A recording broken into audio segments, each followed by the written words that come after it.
الصلاة والسلام عليك.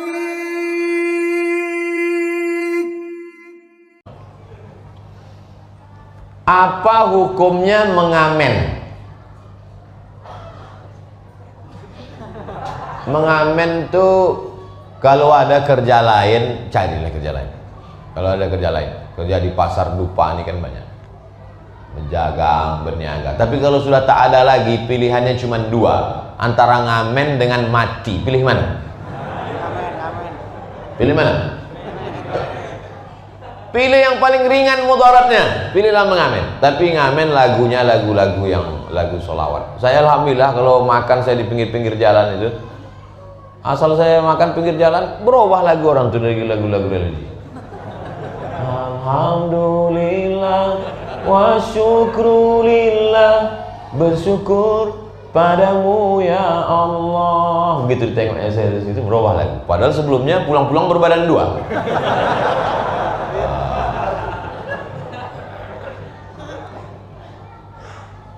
Halalkah uang yang dipakai? Lagunya lagu religi, dan dia pula tak ada minta-minta. Ada juga ngamennya minta, dipaksa. Asal lama duit itu keluar, kuat suara mati gitu. Apa tak pucat orang situ kan? Preman-preman. Kadang orang ngasih duit ini karena kasihan. Ada juga orang ngasih duit ini karena telinganya apa? Belum lagi keluar lagu api gosan.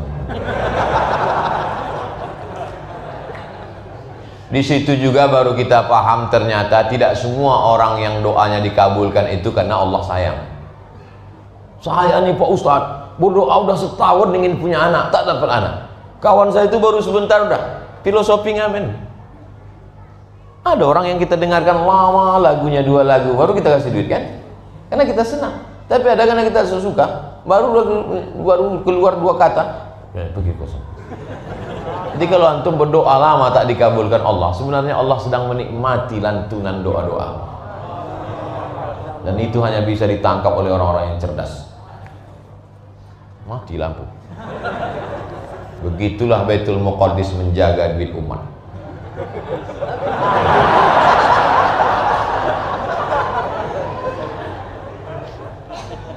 Dah, jelaskan? Kalau ada kerja lain, cari kerja lain. Tapi kalau tak ada juga, mengamen tapi lagunya yang lagu religi. Di tengah wabah corona dan juga berada kita sudah 2 kali Idul Fitri dan Idul Adha. 1 Idul Fitri, 1 Idul Adha yang kita lewatkan. Hari raya yang sangat kita nanti-nantikan bagi kaum muslimin.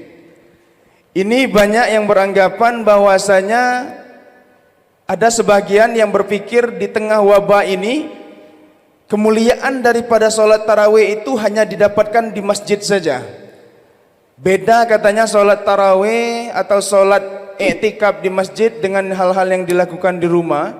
Kemudian ada juga yang mengatakan sholat id itu di masjid dengan sholat id di rumah atau di lapangan itu berbeda. Itu bagaimana tanggapannya Tuan Guru?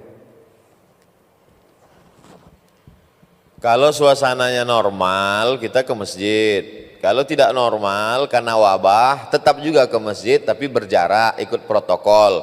Kalau kita sudah divonis zona merah, zona hitam, atau hitam sekali, maka tidak ke masjid sama sekali. Tapi kalau untuk sekarang, tetap ke masjid. Lalu kemudian, jangan membatasi kebaikan dari satu pintu saja. Yang namanya baik hanya puasa.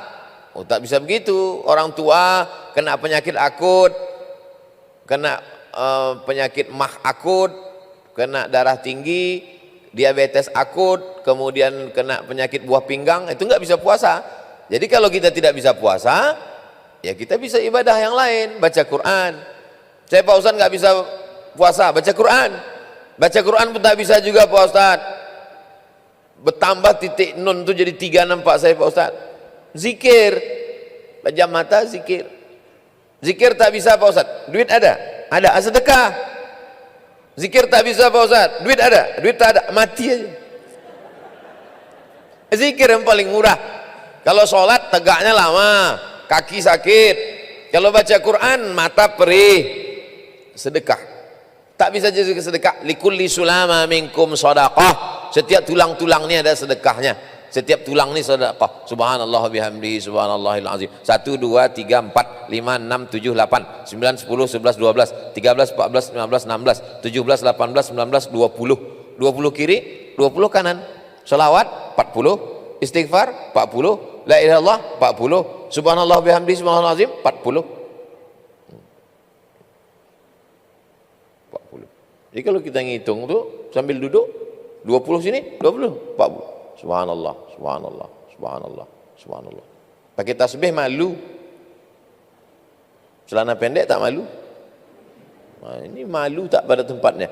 Nah, jadi Allah kasih pintu banyak. Udkhulu min abwabin mutafarriqah. Masuklah dari pintu yang banyak.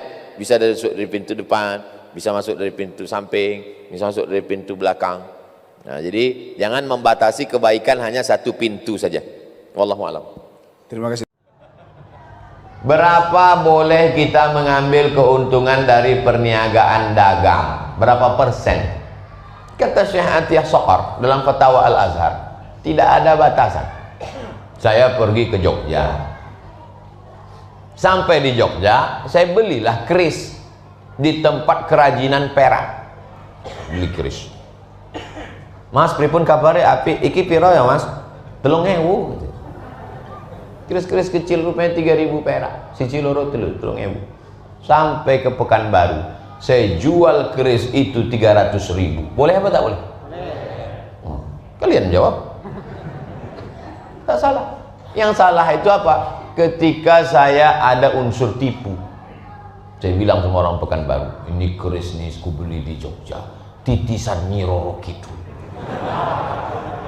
Kalau digantungkan di pintu, berdatanganlah tuyul-tuyul membawakan setoran duit karena takut sama Nyi Roro Kidul. Baru bohong. Tapi katanya Pak Ustadz tidak boleh menaikkan harga lebih dari 100% dari modal. Itu siasah syariah. Jadi kalau saya sebagai kepala daerah, untuk supaya tidak terjadi kecurangan di Pasar Dupa, Pasar Pagi Arengka, dan pasar-pasar Pekanbaru, Pasar Sahil, saya mesti menjaga. Masih ingat dulu siaran RRI malam, harga cabai keriting? Masih ingat? Itu untuk menjaga kestabilan harga. Dulu kita ketawa dulu, apalah gunanya ini harga cabai keriting. Sekarang baru sadar, permainan harga dirusak oleh rentenir, oleh lintah darat. Siapa yang memegang harga? Dulu harga dipegang negara, sekarang harga seenaknya saja di pasar. Jadi itu siasat syariah. Negara, kepala daerah, sultan, raja, untuk menjaga kestabilan harga, dia buatkan aturan. Adapun aturan aslinya, harga innamal bai'u antaradin, jual beli itu sama-sama ridho. Ridho yang menjual barangnya, ridho yang membeli. Batu, kalau emas ia lagi standar, batu cincin. Batu cincin kadang harganya tak masuk akal. Betul? Yang bilang betul berarti paham batu. ولولا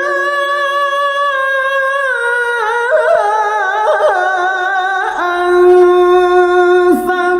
ثبتناك لقد كدت ترى